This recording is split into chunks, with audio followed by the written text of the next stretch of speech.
This is the unboxing of the Steinhart Ocean One Black men's wristwatch. I had made a decision that I wanted to purchase a diving watch. I had been using a Seiko solar chronograph, which was a very nice watch, but ultimately I think it was a little bit too modern for my taste and my style. I really wanted something that was very similar to an homage watch for the Rolex Submariner. So I did a bit of research. Obviously there's a lot of good Submariners out there. I think one of my priorities is I definitely wanted a watch that was under $1,000 US and preferably under $500 US, depending on whether or not it would have all the features that I was looking for. Like a lot of folks who are into watches, I certainly looked at all the possibilities out there: Helton, Stowa, Seiko, Raven, MK2, but I eventually settled on the Steinhart because one, the price is amazing. 295 euros, which comes out to $387 US, and then for an additional 30 euros, or about $39 US, for the shipping costs. So in total around 430 US dollars, including shipping, to get the watch. And we'll take a look at some of the features as we unbox it. In terms of ordering the watch, all said and done, it took about 13 days to receive it. I placed the order and used PayPal to order it on October 16th. The next day, on October 17th, I got my order confirmation email from Steinhart.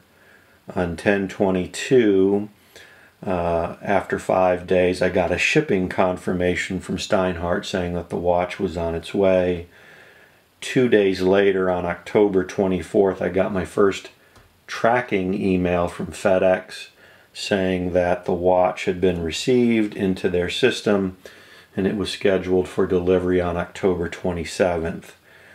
The next email communication came from FedEx on October 27th, the day that it was supposed to be delivered, saying that there was a problem. The watch had not cleared customs and a revised delivery date was no longer available. I waited another day until the 28th, where I proactively had to call FedEx as opposed to them calling me, and that led to several phone conversations with customer service reps who couldn't locate the watch. They didn't know where it was.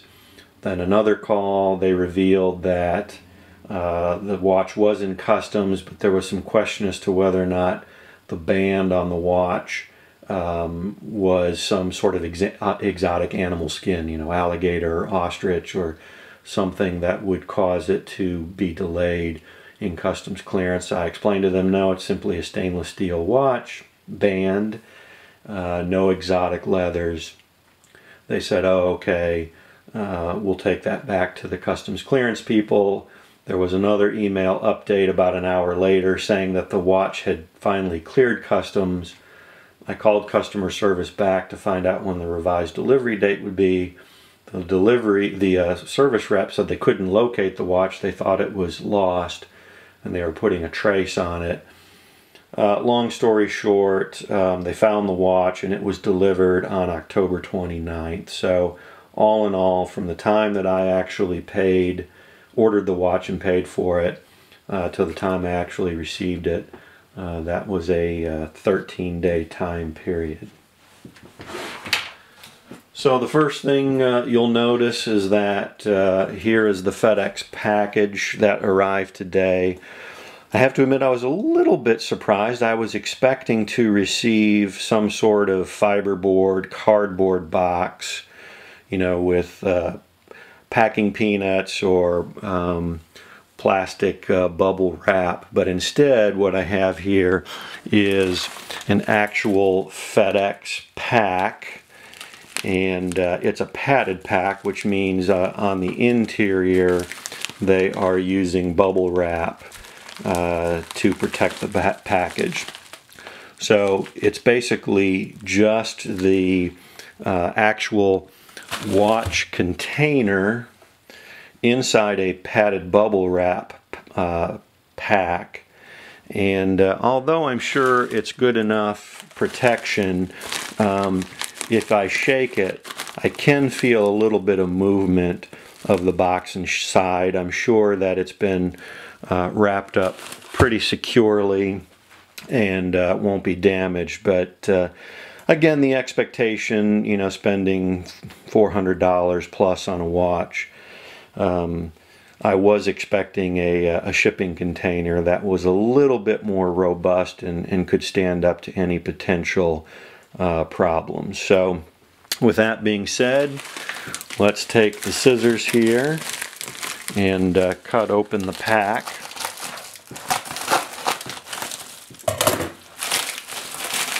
So again, as I explained, the FedEx pack has some integrated bubble wrap on it.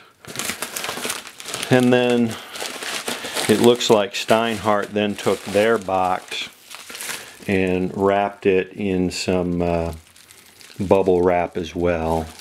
There's probably, I'd guess that to be about 1/4 of an inch thick, and it seems to be wrapped around it once or twice to give it a little bit more protection.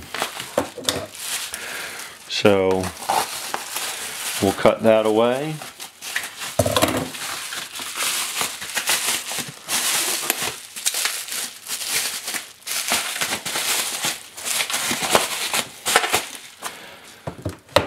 And here's what we find inside. The Steinhart timepieces box.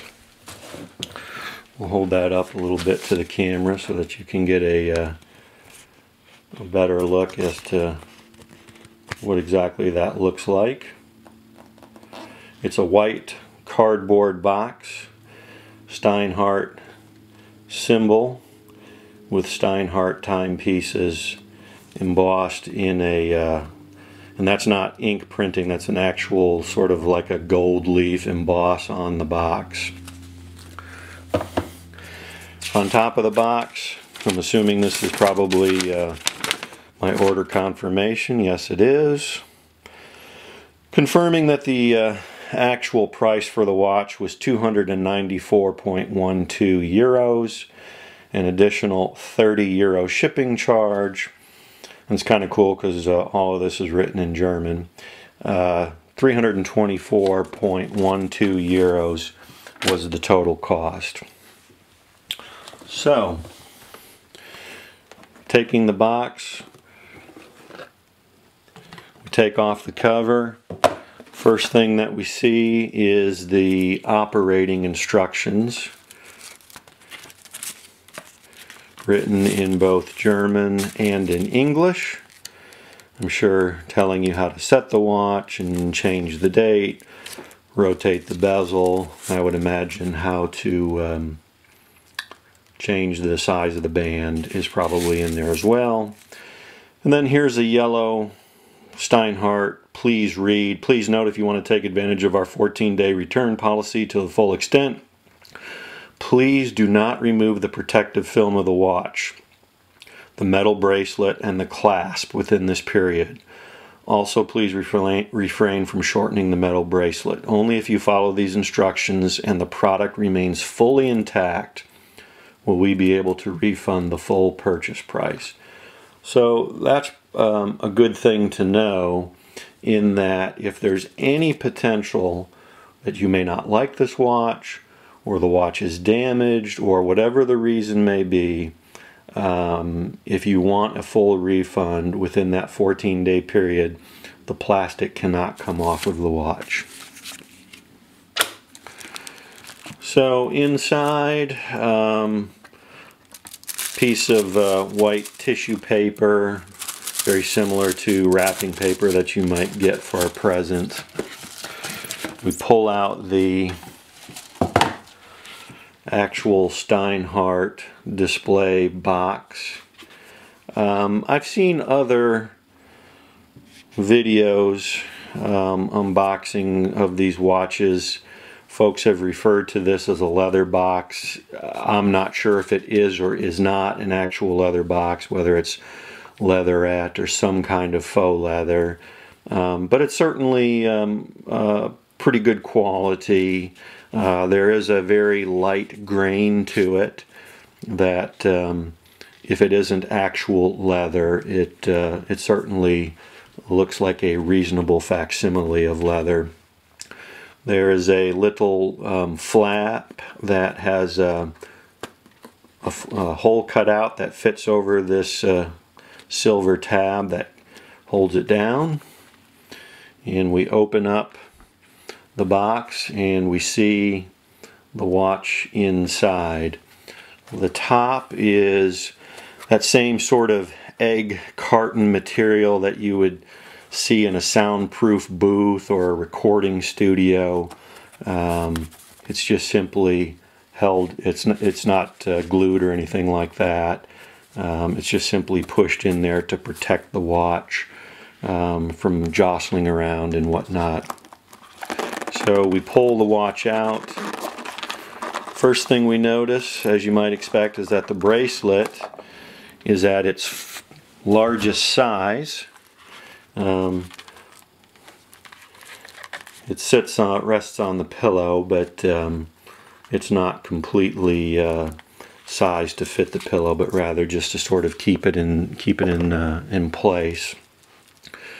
So here's the actual watch. As the yellow card told us, there is a plastic protective cover on top of the watch dial, on the not on the dial, but on the sapphire crystal. There is protective plastic that goes around the entire band. There's more protective plastic that comes out onto the watch clasp.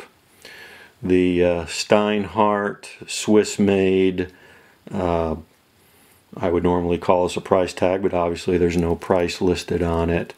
And then there are some protective paper that's on there. There's also appears to be a plastic protective cover on the case back. The particular model that I got, I went back and forth, aluminum bezel versus the ceramic bezel. I think a lot of my research on the internet showed that the ceramic bezel can be a little bit difficult to see, and that the white numbers don't really pop as well as I would normally want them to pop. So the aluminum, I think, was a better choice. It was also a little bit less expensive. The ceramic bezel is like a 30 or 40 euro upcharge. Looks like the watch is very well made. Has a good weight and heft to it. The website says the watch weighs about 190 grams.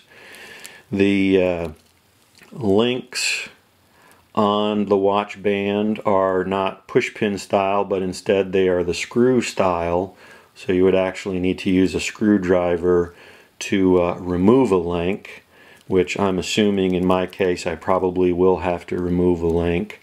The watch as it currently is configured looks a little bit too big for my wrist. One of the things that I also very much want to do with this watch is to put it on a leather band. And similar to a Rolex Submariner or lots of watches with metal bracelets, the pins holding the end links to the watch are not the screw type variety, but rather they can be accessed using a pin removal tool, and that you could fairly easily take this off and put it on a leather band.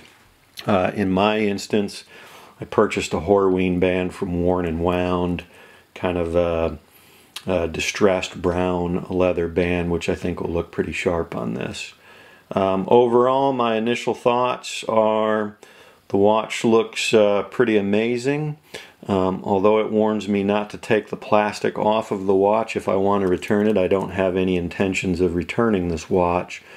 Short of it being damaged or not in working function, would be the only reason I would potentially send it back. Looks like a great watch. Looking forward to wearing it. I hope you found this video to be useful.